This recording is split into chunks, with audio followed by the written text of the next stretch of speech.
Welcome to Real Clear Politics on Sirius XM for Monday, December 23rd. I'm Andrew Walworth, and I'm joined by RC President and co-founder Tom Bevan and Washington Bureau Chief Carl Cannon. So, Tom, the House Ethics Draft Report on Matt Gaetz has been released. It's a doozy. It accuses the former congressman and Trump nominee for Attorney General, formerly, of statutory rape, drug use, obstruction. So what do you make of the report? And is this the nail in the coffin of Gaetz's political career? Well, now you know why he fought very hard to keep this private, and maybe even why he resigned to try and hope that they would. Because normally they don't do this. They don't release a report after someone has left Congress. So that's a little bit unique. But I think that was part of his, that might be why he decided to leave Congress as well. Certainly not good. I mean, he disputes these claims and says he was cleared by an investigation by the Justice Department and no charges have been filed. But clearly, and he admits that, look, when he was younger, he took drugs and was a bit of a womanizer. But he disputes the claim that this girl was 17, or that he knew she was 17 at the time. So I don't know that this resolves anything other than just kind of airing the dirty laundry that we all had already read about and knew was out there. Yeah. So, Carl, apparently there's no evidence of sex trafficking, which was sort of the most salacious part of this, although there's plenty of in it that is salacious. And the woman, as Tom mentioned, the 17-year-old woman admitted apparently that she didn't tell Gaetz her real age. And Gaetz also said in his defense that the Biden Justice Department reviewed the evidence and chose not to bring criminal charges. So what do you make of this? Is it as bad as the media is making it out to be, or is he going to survive? Yes. It's I don't know what he wants to do in life, but he's not going to be in the House anymore. The report said Representative Gaetz has acted in a manner that reflects discreditably on the House. That's pretty unambiguous. We won't be, because of what George Stephanopoulos has just been through. We won't use phrases like statutory rape on this podcast, Andy. We'll say, because the knowledge of the age of the person is an element of a defense and certain circumstances in Florida. Apparently not in Florida, but go ahead. And elsewhere. But they said he had sex with an underage person, that she was 17, not 18 at the time. That he paid for sex while in Congress, and then he used drugs. That is clearly not the person who should be running the Justice Department. And remember, this came to a head because this investigation had gone on and on and on. And then when Trump said he was going to appoint him to, be defense secretary, or Attorney General of the United States. And that's not who you want your chief law enforcement officer being. It also puts some other things into focus. The source of the beef between Kevin McCarthy and Matt Gaetz wasn't Kevin McCarthy negotiating the debt ceiling 2 years ago or dealing with Democrats. It was this investigation that the House Ethics Committee was undergoing, and Gaetz wanted McCarthy to kill. And Gaetz became convinced that McCarthy was after him personally. This report sort of vindicates Kevin McCarthy. A Speaker of the House would have been derelict in his duty had he killed this Ethics Committee investigation. That would have been its own scandal. And the last thing I'd say is that, Gaetz says he was cleared by the Justice Department. That's not quite right. The Justice Department decided not to bring charges. You know this, Andy, and anybody's ever covered courts. There's a gray area where you don't think you can get a prosecution, or it's not worth it. It's just too big a headache. And the Republicans have screamed about lawfare. So have we on this show. And so this was an example of not of lawfare, of the Justice Department deciding to be prudent and not prosecute, but they never cleared him. And now we have and the first official report on his conduct is this report. So it's the opposite of exoneration for Matt Gaetz. And it's a very damaging report. Yeah, I don't think anyone's saying, at least I don't think I'm saying that's exoneration. I'm just saying that Matt Gaetz has said this. Matt Gaetz has said said the Matt Gaetz has pointed to the Justice Department refusal to investigate and or charge him and said, "See, I've been cleared by the Justice Department." Well, that's not what happened. They just decided not to charge him, and it looks from this report that they could have if they had wanted to. Right. Well, Tom, how do you think MAGA world is going to react to this? Is reacting to it? I honestly, I don't think it matters anymore. I think it would matter if he was still the president's nominee to be attorney general, but the fact that he's moved on, no longer in Congress, and now is doing, I think he's going to host a show on OAN or something like that, has become a sort of private person and media personality. I don't But think it Tom, matters. Tom, he was talking. We were talking about him running for governor of Florida, or maybe, there was speculation he would try to get appointed to the vacant Senate seat for Marco Rubio's seat. We're acting like this Gaetz thing, like Gaetz was in the news 5 years ago. This was 2 or 3 weeks ago that we were speculating about these things. No. But as far as the MAGA world reaction, I think it's going to be sort of a, shrug of the shoulders in terms of, obviously, Carl, if he decides to try and run for some other, public office, this is going to be a central part of certainly anybody who's campaigning against him would use this, and he'd have to answer questions as to what was in this ethics report. But if he's not going to do that, does it matter? Yeah. So, Carl, just for context, and again, I'm not trying to carry water for anybody here, but there are other politicians who have survived this sort of thing. I mean, not the least of which Teddy Kennedy. You remember 1969? Remember the Chappaquiddick? He only killed one woman, Andy. And she was of age. She was 19. Okay, so Jerry Studs, right? Massachusetts Democrat. Jerry Studs got away with it, but Phil Crane didn't. You remember that? You had I'm two just congressmen accused of having sex with pages. The gay guy got away with it. He made it into a thing about tolerance, and the married religious guy who held his daughter in his arms while he faced the cameras, it ended his career. Right. So look, I know what you're saying. One more, Barney Frank, just to get him 3 Massachusetts Democrats out there who both had, or all 3 had pretty bad stuff, and all 3 of them survived. So what do you make of that? What is it about Massachusetts Democrats? Yeah, it's a good question, isn't it? No, listen, people have overcome this, sure, but I just look, this guy, he comes across as arrogant, and he comes across as holier than thou, and he's always spoiling for a fight. And sometimes you have to have fighters in politics, but he's got a lot of enemies. And now and to me, this report hands anybody who's critical of him a shillelagh that just beat him up with. I think it'd be hard to weather this in politics, but your point's right. And Bill Clinton had his reputation before anybody heard of his intern, and the voters voted for him anyway. And we've had, our politicians aren't plaster saints, and voters know that, and they don't expect it, and they don't really want that. And it doesn't matter what the media does or the opposition party. But I just think a Republican congressman this day and age, who's having sex with teenagers, who's doing drugs, who's paying for sex while in Congress, he's going to have to atone in some way. He's going to have to come up with another narrative, so that's not the first thing people think of him. When they think of him. I'm not so sure he couldn't have weathered this, and it's certainly easier probably for House members who are in deep red or deep blue districts, certainly in this polarized environment where supporters are likely to say, and Matt Gaetz would certainly say, "Oh, this is just a witch hunt. This is just people out to get me." And a lot of partisans would say, "Yeah, that's probably true, and there's some truth to that." It's a little harder when you're running statewide. It's certainly harder when you're running nationally, unless your name is Kennedy, and you've got that kind of stature, I guess.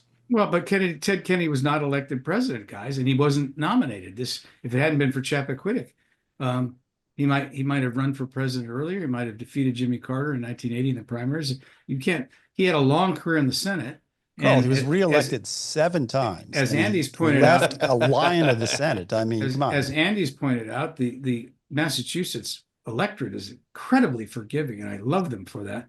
But a national campaign is a different thing, you know. Well, I mean, okay, but Matt Gaetz isn't running for a national office, so Well, but the point that now that he's left office to try and get back in office and have to answer these questions, yeah, it's probably going to be much harder for him than if he had just tried to stay and weather the storm if that's what he wanted to do. But clearly, he didn't want to do that. yeah, that's a good point. I mean, now he's got to try to get back in, and it's hard to get back in with this hanging over him. I think he retired from the House to forestall the release of this report. I think he probably thinks he was double crossed. Yeah, that's probably true as well. Anyway, we're gonna leave it there. I guess but just last thing on this, Tom, some of the reporting that I've seen today is pointing this as sort of this is the new ethics of the Trump era.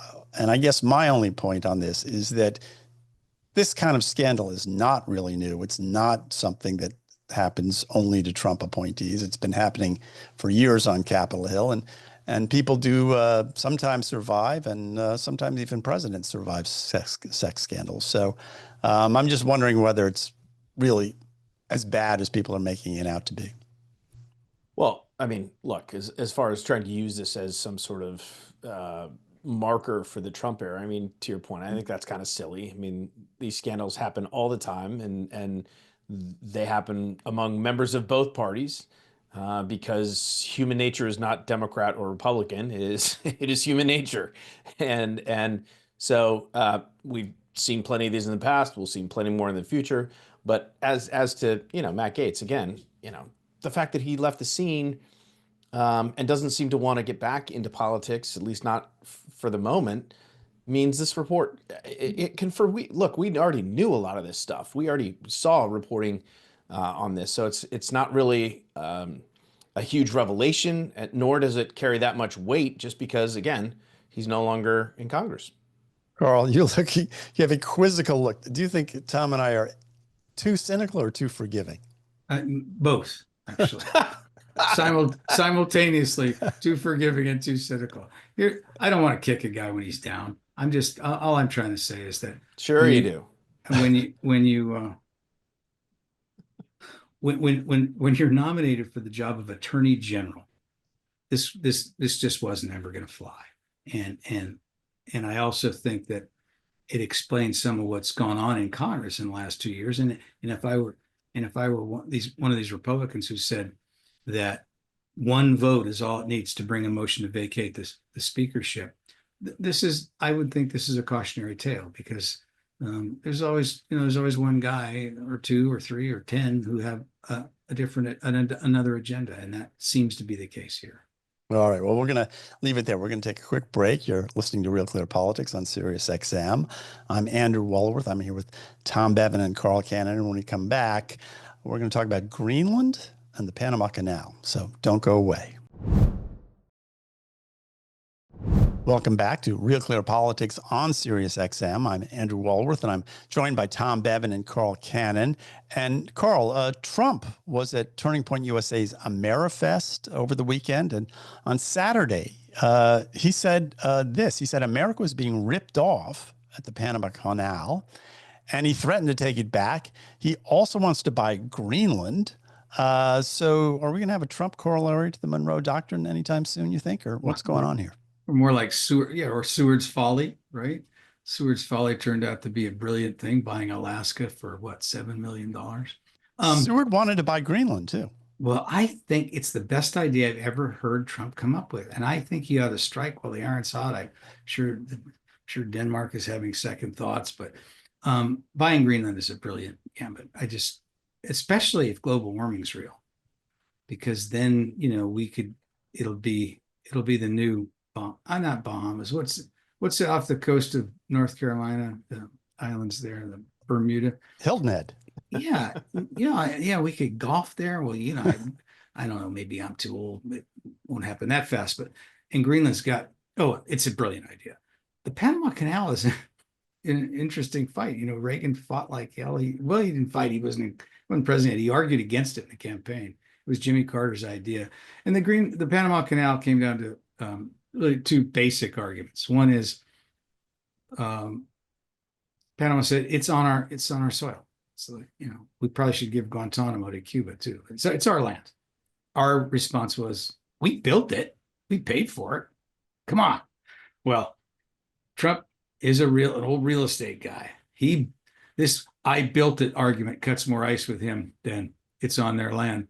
And, this stuff about it's being mismanaged, I don't pay any attention to that. But if you're going to run this country saying what Reagan said, it was a popular position then. I think it'd be a popular one now.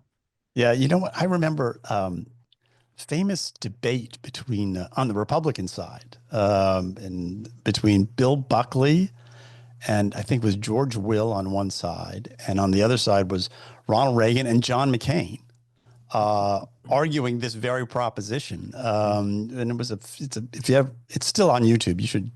People should go back and look at it. It's a great sort of debate between we should have more debates like that. But Tom, I guess let's talk about Panama Canal first, if you want. Good idea. Any legs there, or is this just Trump like trolling? I mean, I find it hard to see how that would happen. But look, I mean, what's funny about this is, Trump's accused of being an isolationist, doesn't want to get involved in any, wars overseas. Meanwhile, he wants to recreate American empire, right? I mean, he wants to buy Greenland. He wants to take back Panama Canal. He wants to make Canada the 51st state, making Justin Trudeau a governor. I mean, it just kind of shows you his mentality when it comes to, and I also think, I think he's doing this half in jest, but at the heart of it, there are truths, and the truth being America's being ripped off. That's a constant theme of Trump's. It's one that has gotten him a lot of mileage, positive mileage, both in his arguments with China and trade, and the idea that America, that we should be leading the world in terms of acquiring territory, expanding, or whatever. I mean, I think that Greenland it's not a new idea, but Trump made it new again. And it did cause people to sort of have a discussion that we haven't had in this country for a long time. And so in that sense, I think it's classic Trump, right? It's kind of half a joke, but there's seriousness underneath it all. Carl, he picked this guy, Ken Howery, to be his ambassador to Denmark, and talked about the taking Greenland back and the appointment of this ambassador at the same time. Howery's an interesting guy. He was a diplomat. He served as the ambassador to Sweden, I believe, but he's also one of the co-founders of PayPal. I mean, he's a sort of a pretty interesting guy. And that just makes you think there's a little bit more seriousness to this than just a simple troll. The other thing, I actually do a little research for these shows. I did not remember this or know this, but Harry Truman wanted to buy Greenland. So this is not an idea that's sort of completely out of left field here. I mean, after the Second World War, about 1946, I guess he offered them some gold for, and they didn't take him up on it, I guess, or whatever happened. But it's not a crazy idea. At least it's been something that other presidents have considered. Well, we can afford it. It costs money to maintain it. The Danes may not want to keep doing that forever. And I joke about global warming, but there's mineral deposits there. There's people forget, Iceland is green and Greenland is icy. It's not, most of it's uninhabitable, but the United States could afford to do anything there that we wanted to do. But play golf. But it's going to cost a lot of money. But you put an idea in my mind. I just thought it while we're talking. Elon Musk could buy Greenland. He has enough money to Come on. He bought Twitter. Twitter was more better known than Greenland. Hold on a second. Maybe this Greenland. What movie, you guys? What movie is Greenland? It's one of the great lines in the history of cinema that Greenland is the sort of the spoil. I'm going to say it's from Dr. Strangelove, but that's just a guess. It's from the Princess Bride. And Bassini Oh. says to Andre the Giant, do you remember want me to turn you, take you back where I got you, unemployed in Greenland? And it's like the most out of the way place you could possibly be. But you don't think But Elon Carl, could afford hold on. it? How can the U.S. government afford this? Like we just had a discussion about the debt and the deficit. I mean, maybe this is why Trump wants to do away with the debt limit, so I am a we can deficit hawk, as you know, until it comes to buying Greenland. That's my And then- one exception. just put it on the credit card. Exactly. All right. It'll Well, pay for itself. By the way, believe how me. much would it cost? Do we have any estimates on? No, there's no estimate. no. It's like, No. Trump would probably 100 he billion. gets sued for undervaluing it like Mar-a-Lago or something, right? Yeah. Yeah. Well, the Danes say it's not for sale at any price, but Yeah, but the other thing what about Trump probably People thinks always they say have that, their- Andy. Yeah. well, that's their opening gamut, right? Trump's heard that before. But there's the population is about 56,000 for all of Greenland. And my question, Carl, is would Trump really want to buy it once he figures out that if he made this a state, probably Democratic voters. I would think the Danes are pretty. Yeah, I know. I think it should be a territory. I've okay. thought about this. All right, the 56,000 people would have dual citizenship, Denmark Mhm. and American. They could do anything they want. Also, and I was inspired. Joe Biden caved. We'll talk about this later on the student debt. Any student from Greenland should be able to go to an American college for free. Mhm. Tom's going to start tallying up how much this is going to cost the treasury. You got to sweeten the pot. You got to make Greenlanders want to do it. Yeah, that's interesting. So you'd have to sort of like make it sweet enough for them, and yeah, if they're because they can work anywhere in the EU right now. They could also work anywhere in America. Right. And we'll give them a signing bonus. I can't believe we're actually spending this much time talking about. We'll give them a signing bonus. The details of purchasing Greenland, what it would take. Well, odder things have happened. Anyway, I just do think it is interesting, as Carl points out, that people talk about Trump as being an isolationist, and here he is, really sounding like Teddy Roosevelt. I mean, I pointed that out. Yeah, Tom made okay, that was your point. I like that you gave me credit for it because I thought it was brilliant when Tom said it. But all right, well, guys, we're going to take a quick break. I think it's worth talking about Greenland, so I apologize to our listeners if we wasted their time, but I found it very interesting. So I'm Andrew Walworth. I'm here with Tom Bevan and Carl Cannon. We'll take a break, and we'll be right back after this. Welcome back to Real Clear Politics on Sirius XM. I'm Andrew Walworth. I'm here with Tom Bevan and Carl Cannon. And guys, Robert F. Kennedy Jr. has called for a ban on pharmaceutical advertising on television. Elon Musk agrees. And I thought this was interesting. Brendan Carr, who is nominated to lead the FCC under Trump, said this. He said, I think we're way too over-medicated as a country, and said he could enforce such a ban through the FCC. So, Carl, good idea. And is this constitutional? Because this kind of thing's been tried before. It's failed on First Amendment grounds. It's certainly constitutional. I don't know that it's a good idea. It used to be you couldn't advertise drugs on television. Lawyers, the ABA forbade lawyers from advertising in any medium for decades. You still can't advertise cigarettes on television. They're a legal product. And if you've ever noticed this, and this is once I tell you this, you'll appreciate the beer commercials even more. You can't show people, you can advertise beer and wine, spirits, but you can't show people drinking them. This has been on the books for forever. And it's why it unleashed the great creative impulses of Madison Avenue. It's why beer commercials have been consistently the best and most creative ads decade after decade, because because what you'd want to do is show somebody drinking and having a glass of Coors and saying, that's no city beer. It's Coors. It's Coors. But you can't show them drinking, sipping it. So Is it a good idea? I don't know. But look, advertising helps sell products, and every doctor knows, they'll go in and people ask them, I want this drug. I saw it on television.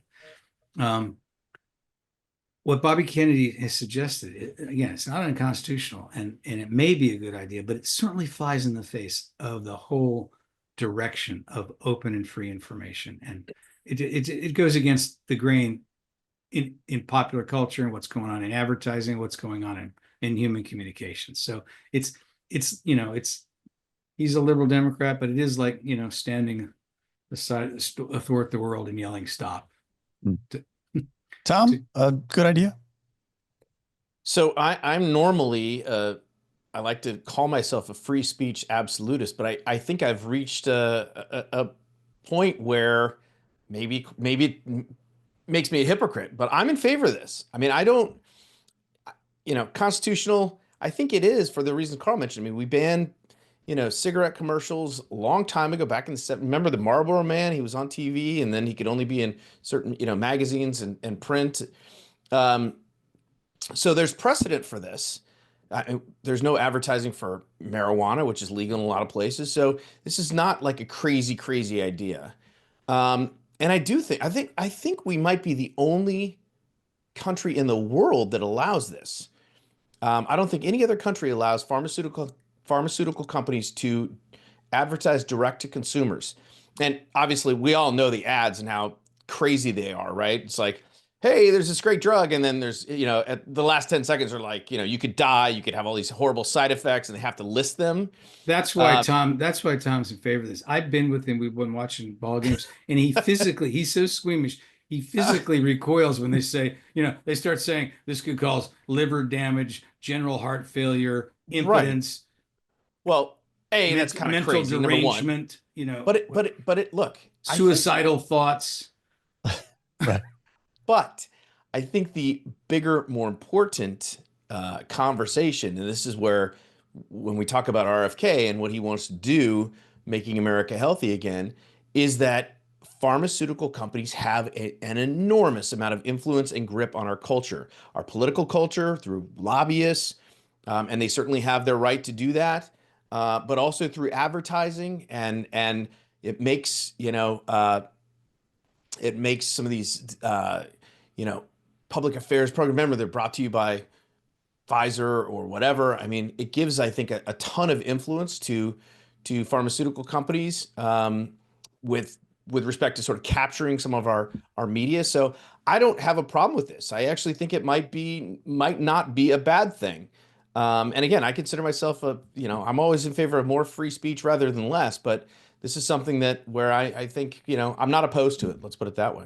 Oh, well, you're both wrong. It's a terrible idea. Wait. I didn't say. Wait. That was the worst John McLaughlin impression of it. Yeah, I'm gonna say it with authority. Wrong. Don't lump me in with Tom. He's a censor. I'm just saying it's not. You're saying it's constitutional, but maybe not a good idea. Correct. Yeah. I took the middle ground. And what are you saying, Andy? It's not constitutional? No, I'm saying it's a horrible idea. Explain why.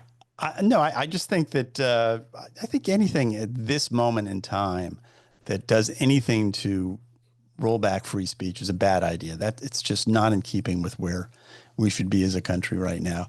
Also, it's $5 billion a year that they spend in advertising. What's going to happen to CNN and Fox News? I mean, or MSNBC. I mean, if you watch those networks, they're practically brought to you by Ozempic. You're just encouraging Tom. You're not dissuading him. I'm just saying. I'm changing my vote. I'm with Andy. We shouldn't have censorship. Yeah, let the market decide. Thank you. But so any product that is legal. So I'm curious as to why you haven't been agitating for cigarette commercials or Zyn or marijuana. Suddenly, when it comes to this, I'll want to hear you guys, in the future advocating for cigarette commercials and any other product that is guns. Well, I mean, these are legal products. Sure why not advertise guns on TV? I want to think about that, but I'm not sure that cigarette commercials are a terrible idea. Okay. All right. I'm not going to die on that hill, but I am hoping. I want to hear from our our viewers and our listeners on this. So send us some, put it in the comments. Let's hear what they have to say. Yeah. Okay. Well, I want to talk about some other health-related news. Turns out, Tom, that Republican Congressman Kate Granger of Texas has been living in a senior living facility for the past 6 months. Some debate over whether she's there for dementia or not. Her son says no. Early reporting said yes. But what do you make of the story, and what does it say about the state of our Congress today? Yeah, what does it say about the state of our Congress that a representative who represents 600,000 people in the state of Texas can effectively go missing for 6 months, not record a vote, not even be in Washington, D.C., no constituent operations, the offices weren't answering questions, and nobody notices until a local paper starts digging around, gets a tip from I think one of the constituents, and does some digging and finds out, lo and behold, Kate Granger, who's a Republican, had moved into an assisted living facility in July. That's astonishing. That's astonishing to me, and in some ways, it's a huge scandal, particularly for the people of that district. I mean, we need to have some accountability for our representatives, and we've seen this too often. Dianne Feinstein, Mitch McConnell. I mean, some of these other senators that are staying. Again, I'm not saying we have to have age limits. That I think that is something to be discussed. I mean, there are age limits in other professions as well. So it's clearly something that should be discussed. But you simply can't have members of the Senate or members of the House not able to perform their duties and their functions, and nobody is held accountable for that. Nothing happens. I mean, it is truly astonishing. Well, she's resigning from Congress. That was announced before this came out. She's retiring, yeah, but she's still, retiring. I mean, but Carl, to not that even point, like there quitting. are It's just leaving. Yeah, but there are 13 members of Congress right now after she leaves who are over 80 years old, including former Speaker Nancy Pelosi. Should we have age limits, and what do you make of this story? I again, with the trying to be a libertarian minded, that previous conversation, I don't know. We need a rule for every, or a law for every abuse. But I'll tell you what I thought of when I saw this, and it was uncovered by a local alternative newspaper. But most of the members in Congress have no one covering them. No hometown newspaper, no hometown television station, no hometown online outlet. The overwhelming majority, 80 or 90%. When I got to Congress, when I came to Washington, most people in Congress had at least one person. Some of them had 6 people covering them. This couldn't have happened if you had a vibrant Washington press corps, a vibrant regional and a regional component to it, covering Washington, covering the state capitals. You'd have less of these. And you tend to see through your own lens. Ro Khanna, the progressive member of the House, said that Kate Granger's absence reveals a problem with Congress that rewards seniority more than relationships and ideas. That's an interesting take. But then he goes on. We need term limits. We need to get big money out of Washington. Well, not every problem like this, not every scandal, demands a law. And problem. Tom Massey, who's a very puckish and kind of marches to him drummer, libertarian, Republican from Kentucky, said, I'm not worried about the congressman who've gone off to a house like that. I'm concerned about the ones who have dementia and are still voting. and I initially thought he was kidding, but you point out, Andy, there are others like this. Yeah. And to me, the moral of the story is that we need a rigorous media watchdog, which we no longer have. Yeah, you remind me, my wife, Alex, who's been on the show occasionally, is a former CNN reporter, but she also was a press secretary for a congressman from Florida, a guy named Andy Ireland, when she was young. And she would go down to Florida to his district and meet with, the local reporters. And they were really the most important reporters that she met with. I mean, those were the people who really kept an eye on the office. And you're right. I mean, we've lost that. I guess that there's just no local press anymore. And these kinds of things are more easily done when when you don't have anyone local on the ground. Anyway, we're gonna have to leave it there. Hey guys, you're listening to Real Clear Politics on Sirius XM. I'm here, Andrew Walworth with Tom Babbitt and Carl Cannon. We're going to take a quick break, and when we come back, we're going to talk about more pardons from the White House and some news about student loans. Don't go away. Welcome back to Real Clear Politics on Sirius XM. I'm Andrew Walworth. I'm here with Carl Cannon and Tom Babin. And Joe Biden commuted the death sentences of all but 3 prisoners currently on death row in federal prisons. It's 37 people in all. And he said of it, in good conscience, I cannot stand back and let a new administration resume executions that I halted. So, Tom, what do you make of this? Is it more Trump-proofing of the government, or just is he doing the right thing? Well, I mean, it is aimed at Trump and trying to clear these folks out. Trump has said, and when Trump came into office the first time, he started up federal executions, and he's talked during the campaign about giving the death penalty to sex offenders and folks like that. And so Trump definitely takes a more aggressive policy toward the death penalty. And so Biden left him with, I think it's the 3 that are left are it's the Boston Marathon bomber and a couple others. I can't even remember who they were, but the worst of the worst. And so, yeah, it is aimed at Trump. Is he doing the right thing? Look, it depends on where you stand. I mean, there are plenty of people in this country who don't believe in the death penalty. And I wrote a column, I mean, this is like decades ago, but I actually thought it was one of my better columns. Carl, you probably don't even remember it.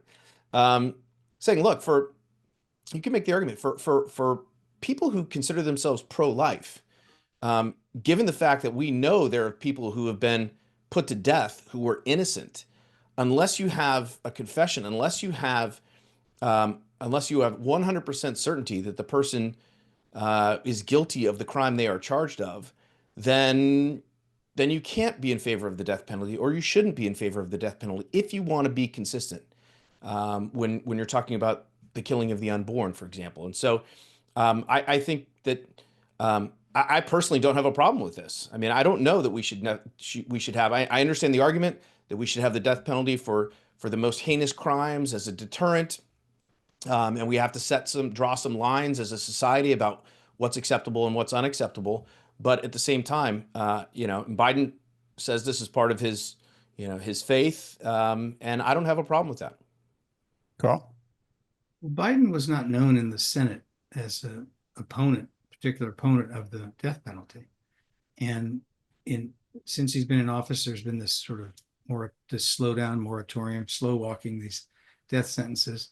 But for Biden to cite his faith, raises issues, raises questions, because, as Tom alluded to, the Catholic bishops and the Pope, the Catholic faith, and Joe Biden's the second Roman Catholic we've had in the White House, has a position on the life issues, and they're against abortion, they're against the death penalty, they're against war, they're against euthanasia. It's a consistent position. Biden's been, outspokenly in favor of abortion. And so, to just say this without much of an explanation, he didn't really explain to me satisfactorily why he was doing this. And given what we've seen in the last 3 or 4 months, is there a hidden hand here? I'm wondering is somebody else doing this on his name or encourage him to do this? I just, like Tom, I'm on record as not favoring capital punishment. It's the first issue I ever declared myself on. And for the reason Tom cited, innocent people are convicted in our courts. And I think a society knowing that's just impermissible. I wrote a cover story for National Review, actually 25 years ago. It's called it "The Conservative Case Against the Chair." And I'm not a conservative, but I made this argument. But Biden's never been active in this field, and this sort of came out of the blue to me. I don't quite know where this is coming from. Yeah, I mean, all these pardons sort of rolling out. If you want to be very cynical about this, it's like more covered for whatever for the Hunter Biden, pardon. And as you guys point out, this is not a pardon. This is a commutation. But there's no political advantage to him. I mean, it's not like a Mark Rich, or it's not a payoff or anything. I mean, these guys are going to stay on death row. He's not running again. I mean, there's nothing in it for him. That's a good way of saying this. So, Yeah. so you can argue that it's sincere. It's from the heart. Yeah, but it's also a little bit out of left field. Well, yeah, to Carl's point, I mean, it'd be much more believable, had Joe Biden been consistent about his faith and the issue of abortion, which he absolutely has been in favor of unwaveringly as president and even before that, and so it's a little incongruous. Yeah. Well, there's other White House news. Biden announced on Friday he was going to give another $4.28 billion in student loan relief to these about 55,000 public service workers, or public, as he calls them. And then he turned around and withdrew, or the Education Department withdrew these two plans that were going to deliver student loan forgiveness to about 38 million Americans. So kind of, two contradicting stories. Carl, what do you make of them? And it's sort of like if you're a public service worker, you get a student loan break, and if you work in the private sector, you don't. I'm just wondering about why that would be. Well, there's a long precedent for that. There, student loans now and for forever have been, you delay payment if you do go into certain jobs. I mean, public defender is one. And the idea is that people are giving up, the law students are giving up salary to do something for the public good. It's always been a factor, even back to when they were called Pell Grants. But I guess I would argue that Joe Biden has it right here. The presidential commutation and pardon power is inviolate, and it exists. What the president has it. It's in the Constitution, gave it to him. The Supreme Court's upheld it. And on matters like this, I'm just going to commute, the debt. And if Trump comes in and commutes the sentences of these January 6th rioters, the same thing. That's presidents have been granted that power. And it's a long-standing reason. The founders thought about it, they argued about it, they debated it, and they came to this conclusion, and it works.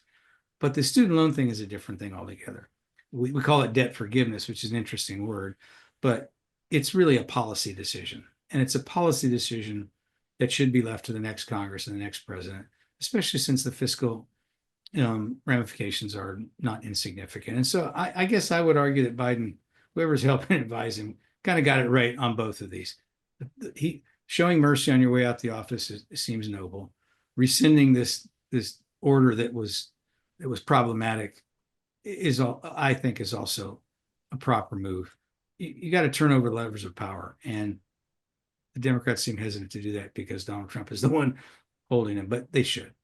But Tom, he ran on this student loan debt relief, even when everyone knew it was probably not going to hold up in court. It wasn't going to pass, in the new Congress. And here he is. He's sort of like, whoop, sorry. But he didn't win. Kidding? I mean, he didn't win. So he acknowledged the results of the election.